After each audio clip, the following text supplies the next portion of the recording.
আমাদের হাতে প্রায়ই এমন কিছু বই বা টেক্সট আসে যেগুলো পড়ার জন্য একটা ইউজার ম্যানুয়াল থাকলে খুব ভালো হতো, তাই না? হুম, একদম। আজকে আমাদের হাতে থাকা আয়াতগুলো বলছে পবিত্র কোরআনের ভেতরেই এমন একটি আয়াত আছে যা পুরো গ্রন্থটি বোঝার জন্য একটা মাস্টার কি বা চাবিকাঠির মতো কাজ করে। ঠিক। এটা আমাদের শেখায় কোনটা মূল ভিত্তি আর কোনটা রূপক, কোনটা নিয়ে আমল করতে হবে আর কোনটা নিয়ে বিনয়ের সাথে বিশ্বাস স্থাপন করতে হবে। আজকের আলোচনায় মাস্টার কিকে খুঁজে বের করা নিয়েই। বিষয়টা দারুণভাবে তুলে ধরেছেন। আমরা আজ কথা বলবো সূরা আলে ইমরানের ৭ নম্বর আয়াত নিয়ে। আচ্ছা। এটিকে শুধু একটি আয়াত বললে কিন্তু ভুল হবে। এটা আসলে পুরো কোরআন বোঝার জন্য একটা মেটা রুল বা মূলনীতি। মেটা রুল? হ্যাঁ, এটা আমাদের জ্ঞানের একটা সীমানা এঁকে দেয় এবং শেখায় যে বিনয়ই হল পাণ্ডিত্যের সর্বোচ্চ স্তর। চমৎকার। তাহলে চলুন এই মাস্টার কি এর ভেতরে সরাসরি প্রবেশ করা যাক। আয়াতটি দিয়ে শুরু হোক।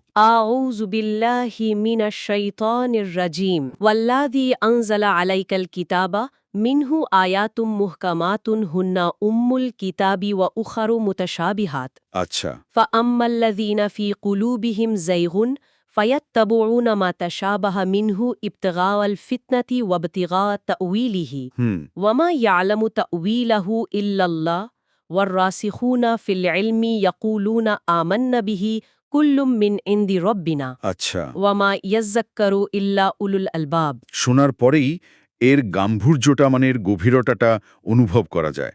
এই সরল বাংলা অর্থটা কি দাঁড়াচ্ছে? আয়াতটির বাংলা অনুবাদটি হল, তিনিই সেই সত্তা যিনি আপনার প্রতি কিতাব নাজিল করেছেন। এর মধ্যে কিছু আয়াত হল মুহকাম, মানে সুস্পষ্ট ও দ্ব্যর্থহীন, এগুলোই কিতাবের মূল ভিত্তি। উম্মুল কিতাব। একদম। আর অন্যগুলো হল মুতাশাবিহ, মানে রূপক বা অস্পষ্ট। কিন্তু যাদের অন্তরে বক্রতা বা কুটিলতা আছে, তারা ফিতনা সৃষ্টি করার জন্য আচ্ছা। এবং ভুল ব্যাখ্যা খোঁজার উদ্দেশ্যে এই মুতাশাবিহ আয়াতগুলোর পেছনেই পড়ে থাকে। অথচ এর প্রকৃত ব্যাখ্যা আল্লাহ ছাড়া আর কেউ জানে না। হুম। আর যারা জ্ঞানে পরিপক্ক, তারা বলে, আমরা এর প্রতি ঈমান এনেছি, সবই আমাদের রবের পক্ষ থেকে এসেছে, আর বুদ্ধিমানরা ছাড়া কেউ উপদেশ গ্রহণ করে না। বাহ! অনুবাদটা শোনার সাথে সাথেই তো দুটো শব্দ মাথায় গেঁথে যাচ্ছে, মুহকাম এবং মুতাশাবিহ। মনে হচ্ছে এই দুটো শব্দই পুরো আয়াতের ভিত্তি। ঠিক তাই। কিন্তু আমি যখন কোনো টেক্সট পড়ব তখন বাস্তবে কিভাবে বুঝব কোনটি কোন ভাগে পড়ছে? এটা তো একটা প্রশ্ন। খুব গুরুত্বপূর্ণ প্রশ্ন। আর আয়াতটি নিজেই এর উত্তর দিয়ে দিয়েছে। মুহকাম মানে হল যা সুস্পষ্ট, দ্ব্যর্থহীন, আচ্ছা। যার অর্থ বুঝতে কোনো সংশয় থাকে না। যেমন ধরেন, আল্লাহ এক, নামাজ প্রতিষ্ঠা করো, চুরি করো না। একদম সোজা সাপটা নির্দেশনা। একদম। শূকরের মাংস হারাম। এই নির্দেশনাগুলো এতটাই পরিষ্কার যে এ নিয়ে বিতর্কের কোনো সুযোগই নেই। এ কারণেই এগুলোকে বলা হয়েছে উম্মুল কিতাব বা গ্রন্থের মা, মানে মূল ভিত্তি। আচ্ছা, আচ্ছা, মূল ভিত্তি।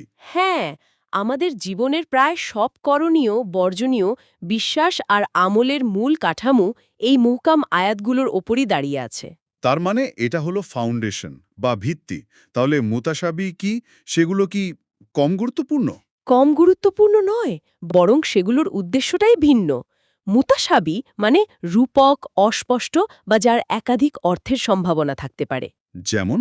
যেমন কিছু সূরার শুরুতে যে অক্ষরগুলো আমরা দেখি, আলিফ লাম মিম, হ্যাঁ, হ্যাঁ। এর প্রকৃত অর্থ কি তা কিন্তু আল্লাহ ছাড়া কেউ জানে না। অথবা আল্লাহর কিছু গুণাবলী বোঝাতে গিয়ে যখন বলা হয় আল্লাহর হাত বা তিনি আরশের উপর সমাসীন। এই বিষয়গুলো নিয়ে অনেক বিতর্ক হয়। ঠিক, এই কথাগুলোর বাহ্যিক অর্থ আমাদের জাগতিক অভিজ্ঞতার সাথে মেলে না। এখানে মানুষের বিনয় এবং ঈমানের পরীক্ষা হয়। আয়াতটি পরিষ্কার বলছে, এগুলোর প্রকৃত ব্যাখ্যা একমাত্র আল্লাহই জানেন। তার মানে এই আয়াতটি কি আমাদের ধর্মগ্রন্থ বোঝার জন্য এক ধরনের, কি বলবো, 80-20 নিয়ম শেখাচ্ছে? ওয়াও! দারুণ বলেছেন। মানে জীবনের 80% মনোযোগ সেই সুস্পষ্ট বা মোহকাম বিষয়গুলোতে দাও যা আমাদের আমলের ভিত্তি। আর বাকি 20% অস্পষ্ট বা মুতাশাবিহ বিষয়কে নিজের বিনয় এবং ঈমানের পরীক্ষা হিসেবে নাও। চমৎকার বলেছেন। বিষয়টাকে ঠিক এভাবেই দেখা যায়। এটা প্রায়োরিটি বা অগ্রাধিকার ঠিক করে দেয়। মূল ভিত্তিটা শক্ত করে আঁকড়ে ধরো, আর যা তোমার জ্ঞানের বাইরে তা নিয়ে বাড়াবাড়ি না করে সৃষ্টিকর্তার উপর ছেড়ে দাও। এখানে একটা বিষয় আমাকে দারুণভাবে নাড়া দিচ্ছে। আয়াতে বলা হচ্ছে, যাদের অন্তরে বক্রতা আছে তারাই এই অস্পষ্ট আয়াতগুলো নিয়ে পড়ে থাকে। হুম। তার মানে এটা শুধু একটা বুদ্ধিবৃত্তিক ভুল নয়, এর পেছনে একটা উদ্দেশ্য বা মানসিকতা কাজ করে। এটা তো বেশ গভীর একটি মনস্তাত্ত্বিক পর্যবেক্ষণ। একদম। আয়াতটি সেই মানসিকতার দুটি কারণও চিহ্নিত করে দিয়েছে। প্রথমত, ফিতনা সৃষ্টি করার জন্য, মানে সমাজে বিভ্রান্তি, বিভেদ আর বিশৃঙ্খলা ছড়ানো। আচ্ছা। দ্বিতীয়ত, ভুল ব্যাখ্যা খোঁজার উদ্দেশ্যে, অর্থাৎ আগে থেকেই নিজের একটা মতামত বা এজেন্ডা ঠিক করে রাখা এবং সেটিকে কোরআন দিয়ে জায়েজ করার জন্য সুবিধামতো একটা ব্যাখ্যা খুঁজে বের করা। যাকে আমরা বলি চেরি পিকিং বা নিজের পছন্দসই অংশ বেছে নেওয়া। ঠিক তাই। এর একটা ঐতিহাসিক প্রেক্ষাপটও আছে জানেন। নজরানের একটি খ্রিস্টান প্রতিনিধি দল একবার রাসূল সাল্লাল্লাহু আলাইহি ওয়াসাল্লামের সাথে বিতর্ক করতে এসেছিল। ও। তারা ঈসা আলাইহিস সালামকে রুহুল্লাহ বা আল্লাহর রূহ সম্বোধন করা আয়াতটি দেখিয়ে দাবি করতে লাগল যে কোরআন অনুসারেই ঈসা আল্লাহর অংশ। আচ্ছা, মানে একটা রূপক আয়াতকে তারা আক্ষরিক অর্থে ব্যবহার করছিল। এক্স্যাক্টলি। অথচ কোরআনের স্পষ্ট বা মুহকাম আয়াতে তাকে আল্লাহর বান্দা ও রাসূল বলা হয়েছে। তারা সেই স্পষ্ট আয়াতকে এড়িয়ে গিয়ে একটি রূপক আয়াতকে ভুলভাবে উপস্থাপন করছিল। তখনই এই আয়াতটি নাজিল হয়ে তাদের এই বক্র কৌশলটি সবার সামনে প্রকাশ করে দেয়। ওয়াও, তার মানে এই গ্রন্থটি নিজেই মানুষের একটি মানসিক দুর্বলতার কথা তুলে ধরছে এবং সেই সম্পর্কে সতর্ক করছে। এটা তো এক ধরনের সেলফ অ্যাওয়ারনেস। হুম। তাহলে এই বক্র মানসিকতার বিপরীতে সঠিক পদ্ধতিটা কি? জ্ঞানী বা বিদ্বানরা এক্ষেত্রে কি করেন? আয়াতে তাদের জন্য একটি অসাধারণ পরিভাষা ব্যবহার করা হয়েছে, আর রাসিখুনা ফিল ইলম, আর রাসিখুনা ফিল ইলম। মানে জ্ঞানে যারা পরিপক্ক বা যারা জ্ঞানে দৃঢ়ভাবে প্রতিষ্ঠিত, তাদের প্রধান বৈশিষ্ট্য হল বিনয়। বিনয়। হ্যাঁ, তাদের আইকিউ বেশি হতে পারে, কিন্তু তাদের হিউমিলিটি কোশেন্ট বা বিনয়ের মাত্রা তার চেয়েও বেশি। তারা যখনই কোনো অস্পষ্ট বা মুতাসাবি বিষয়ের মুখোমুখি হন, তখন তর্কে জড়ান না। আচ্ছা। বরং তারা বলেন, আমান্না বিহি কুল্লুম মিন ইন্দি রব্বেনা, আমরা এর প্রতি ঈমান এনেছি, সবই আমাদের রবের পক্ষ থেকে এসেছে। তারা নিজেদের জ্ঞানের সীমাবদ্ধতা স্বীকার করে নেন। এটাই পাণ্ডিত্যের আসল পরিচয়। এই তত্ত্বটা দারুণ, কিন্তু আমি ভাবছি বাস্তব জীবনে এটা কিভাবে কাজ করে। আমরা কি কিছু উদাহরণ দেখতে পারি যেখানে মানুষ এই নীতিটি সঠিকভাবে প্রয়োগ করেছে বা ভুল করেছে? তাহলে বিষয়টা আরও পরিষ্কার হবে। অবশ্যই। উদাহরণগুলো দেখলে এই নীতির প্রয়োগটা স্পষ্ট হয়ে যাবে। যেমন ধরুন, কেউ যদি আলিফ লাম মিমের অর্থ উদ্ধারে তার পুরো জীবন পার করে দেয়, শত শত বই লেখে, হুম। কিন্তু কোরআনের স্পষ্ট আদেশ অর্থাৎ 5 ওয়াক্ত নামাজি না পড়ে, তবে সে পথভ্রষ্ট। ঠিক। কারণ সে দিনের মূল ভিত্তি যা মুহকাম তা ছেড়ে দিয়ে এমন এক রহস্যের পেছনে ছুটছে যার জ্ঞান আল্লাহ কাউকে দেননি। এটা তো অগ্রাধিকারের মারাত্মক ভুল। মূল কাজ বাদ দিয়ে অপ্রয়োজনীয় বিষয় নিয়ে ব্যস্ত থাকা, অনেকটা বাড়ির ভিত্তি তৈরি না করে ছাদের কারুকাজ নিয়ে পড়ে থাকার মতো। একদম। আরেকটি উদাহরণ দেখুন, খাতামুন নাবিয়িন বা শেষ নবী শব্দটির অপব্যাখ্যা। আচ্ছা। কাদিয়ানীরা এই শব্দের একটি ভিন্ন ব্যাখ্যা দিয়ে নতুন নবুয়তের দাবি করে। অথচ কোরআনের বহু সুস্পষ্ট আয়াত এবং শত শত হাদিস দ্ব্যর্থহীনভাবে প্রমাণ করে যে মুহাম্মদ সাল্লাল্লাহু আলাইহি ওয়াসাল্লাম এই সর্বশেষ নবী। হুম। তারা এই পাহাড় সমান সুস্পষ্ট প্রমাণকে পাশ কাটিয়ে একটি শব্দের ভাষাগত মারপ্যাচ দিয়ে সমাজে ফিতনা তৈরি করে। এটা ঠিক সেই বক্র অন্তরের কাজ। আরেকটা উদাহরণ তো প্রায়ই শোনা যায়, যেখানে আল্লাহর গুণাবলী নিয়ে বিতর্ক তৈরি করা হয়। হ্যাঁ, ওটা তৃতীয় উদাহরণ। আল্লাহ আরশের ওপর কিভাবে আছেন, বসে, দাঁড়িয়ে, নাকি অন্য কোনোভাবে? রাইট, এই ধরনের প্রশ্ন। এই ধরনের প্রশ্ন তোলা এবং এ নিয়ে তর্ক করাকে অন্তরের বক্রতা হিসেবে দেখা হয়।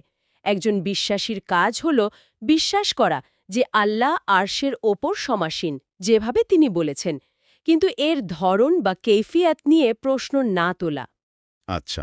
কারণ আমাদের সসীম কল্পনা দিয়ে অসীম সত্তার অবস্থা বোঝা অসম্ভব। আচ্ছা, এই উদাহরণগুলোর মধ্যে আমি একটা প্যাটার্ন দেখতে পাচ্ছি। কিছু ক্ষেত্রে, যেমন খাতামুন নাবিয়িন এর ক্ষেত্রে, মানুষ শব্দের মারপেচ খুঁজছে, আবার আল্লাহর আরশে থাকা নিয়ে বিতর্কের ক্ষেত্রে তারা অসীমের প্রকৃতি নিয়ে সসীম কল্পনা করছে। এই দুটো কি একই ধরনের মানসিকতার ভিন্ন প্রকাশ? অসাধারণ পর্যবেক্ষণ। দুটোই আসলে নিজেদের সীমাবদ্ধতাকে অস্বীকার করার প্রয়াস। প্রথমটা হলো ভাষাগত অহংকার, আর দ্বিতীয়টা হলো জ্ঞানতাত্ত্বিক অহংকার। আচ্ছা আচ্ছা। দুটোই মানুষকে মূল পথ থেকে সরিয়ে দেয়। এর সাথে চতুর্থ উদাহরণটিও মেলানো যায়। কোরআনে আল্লাহ অনেক জায়গায় রাজকীয় সম্মান বোঝাতে আমরা শব্দটি ব্যবহার করেছেন। হ্যাঁ, আর রয়্যাল উই। ঠিক, কিছু খ্রিস্টান মিশনারি এটিকে দেখিয়ে তৃত্ববাদের প্রমাণ হিসেবে হাজির করার চেষ্টা করে। তারা বলে, দেখো, কোরআনও বলছে আল্লাহ বহুজন, অথচ কুল হুয়াল্লাহু আহাদ, বলুন তিনি আল্লাহ এক। এই দিনের ভিত্তি স্থাপনকারী সুস্পষ্ট আয়াতকে তারা সচেতনভাবে এড়িয়ে যায়। আর আজকের দিনে সোশ্যাল মিডিয়ার যুগের প্রাসঙ্গিকতা তো আরও বেড়ে গেছে, তাই না? নিঃসন্দেহে।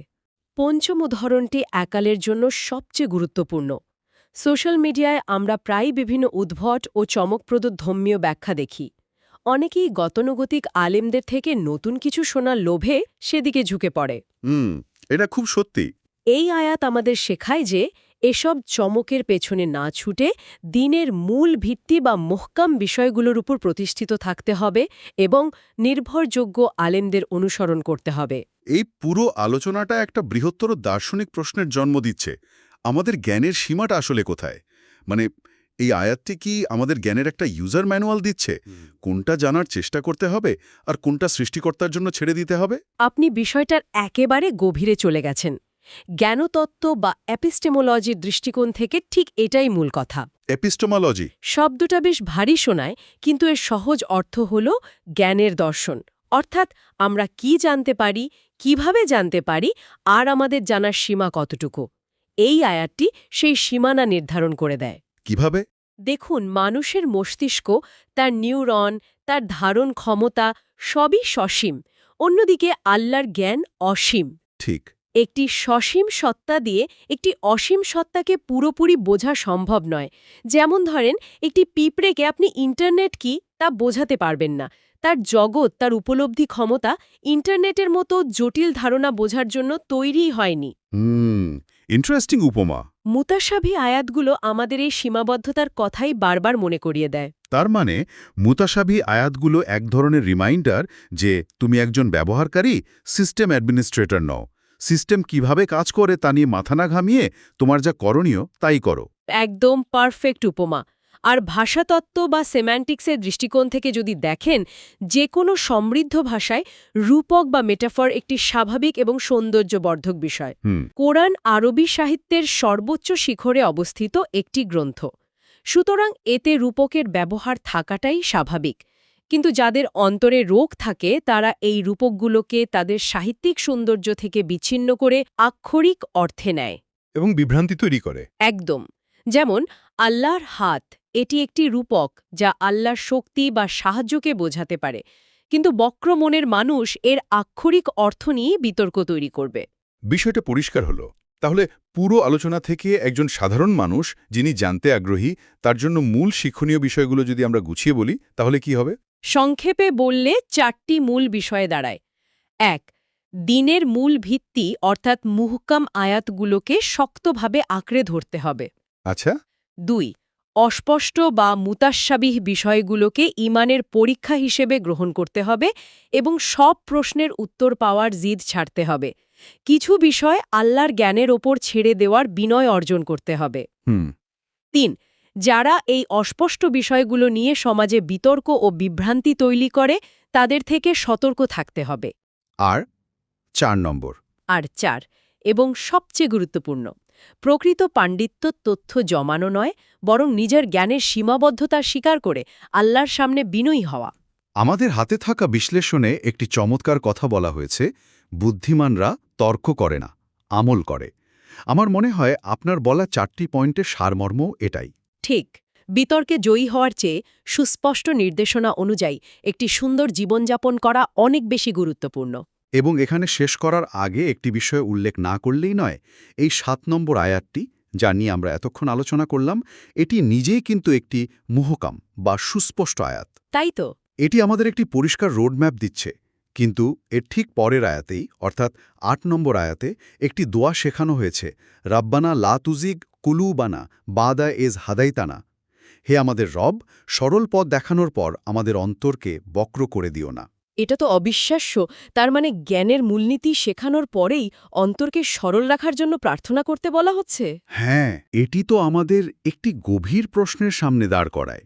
জ্ঞানার্জনের পথে সবচেয়ে বড় সংগ্রাম কোনটি? বাইরের কোনো জটিল টেক্সট বা যুক্তিতর্কের সাথে লড়াই, নাকি নিজের অন্তরকে বক্রতা থেকে বাঁচিয়ে সরল ও বিনয়ী রাখার অভ্যন্তরীণ সংগ্রাম? প্রশ্নটা আমি শ্রোতাদের জন্যই রেখে গেলাম।